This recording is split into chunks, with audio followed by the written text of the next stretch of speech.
नमस्कार। आज हम एक दिलचस्प किताब अपनी पहचान तुम कौन हो इसके पहले अध्याय के एक अंश पर थोड़ी गहराई से बात करने वाले हैं। हाँ। नमस्कार।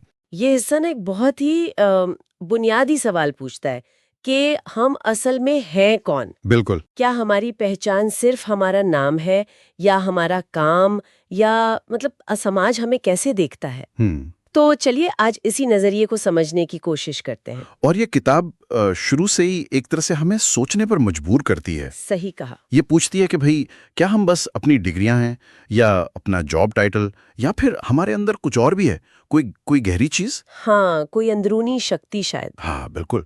किताब का इशारा उसी तरफ है।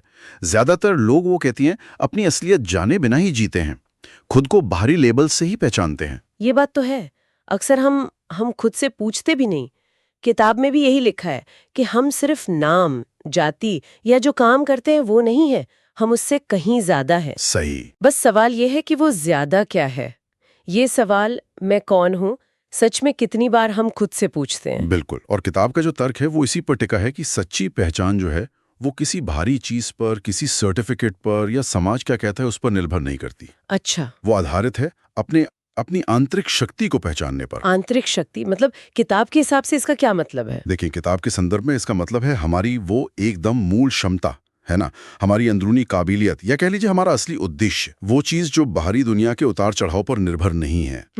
ऐसा नहीं कि बाहरी पहचाने बेकार हैं, वो भी अपनी जगह हैं, पर किताब कहती है कि भाई पहली जगह अंदरूनी पहचान को दो। हाँ, और इसी अंदरूनी पहचान पर जोर देने के लिए किताब में एक बड़ी दमदार लाइन है। कौन सी? वो कहती है, दूसरों की पहचान मत ओढ़ो, खुद की पहचान को जगाओ। सुनने में कितना सीधा लगता है पर असल में गहरा है और शायद उतना आसान भी नहीं है करना।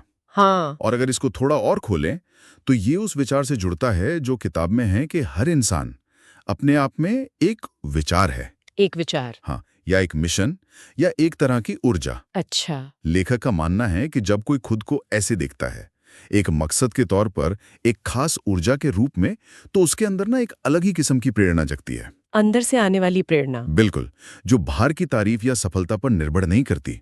और किताब के मुताबिक जब हम इस पहचान से जुड़ते हैं तो हमें दुनिया पर असर डालने की ताकत भी आती है। ये दिलचस्प है। और ये सिर्फ किताबी बातें नहीं है ना? मेरा मतलब है किताब में शायद इसे महसूस करने का कोई तरीका भी बताया है। हाँ, बताया है। एक अभ्यास सुझाया है। क्या है वो? रोज सुबह आईने में देखना है और खुद से 3 बार कहना है, मैं खास हूं, मैं जिस काम के लिए बना हूं वो दुनिया में सिर्फ मैं कर सकता हूं। अच्छा, मतलब खुद को यकीन दिलाना। हाँ, एक तरह से एफर्मेशन है ये। लेकिन किताब के नजरिए से देखें तो ये सिर्फ रटना नहीं है। इसका मकसद शायद उस एहसास को पक्का करना है कि हर व्यक्ति सच में अनोखा है, उसका एक खास मकसद है, वही मिशन जिसकी बात किताब कर रही है। तो ये उस आंतरिक शक्ति से जुड़ने का एक तरीका हुआ। हाँ, कह सकते हैं, उससे जुड़ने में मदद करने का एक तरीका। तो अगर हम सार निकालें इस किताब के हिस्से का, तो निचोड़ यही है कि हमारी असली पहचान बाहर से नहीं आती। नहीं, वो हमारे अंदर ही है। बस उसे खोजना है, जगाना है। बाहरी लेबल से हटकर अपनी अनोखी क्षमता को, अपनी अंदरूनी ताकत को पहचानना है। बिल्कुल सही कहा। और यहीं पर ना एक बहुत अहम सवाल उठता है जिसके बारे में किताब सोचने पर मजबूर करती है। क्या सवाल? सवाल ये कि अगर कोई व्यक्ति, जैसा ये अंश कह रहा है, अपनी इस असली पहचान को, अपनी उस अंदरूनी शक्ति और अपने अनोखेपन को पूरी तरह से अपना ले, तो इसका असर क्या होगा? मतलब उसकी अपनी जिंदगी पर और उसके आसपास की दुनिया पर। क्या ये बदलाव सिर्फ व्यक्तिगत ही रहेगा या फिर जैसा किताब इशारा कर रही है, इसका असर कहीं ज्यादा बड़ा हो सकता है? सोचने वाली बात है। हाँ, ये एक ऐसा सवाल है जिस पर आगे सोचा जा सकता है।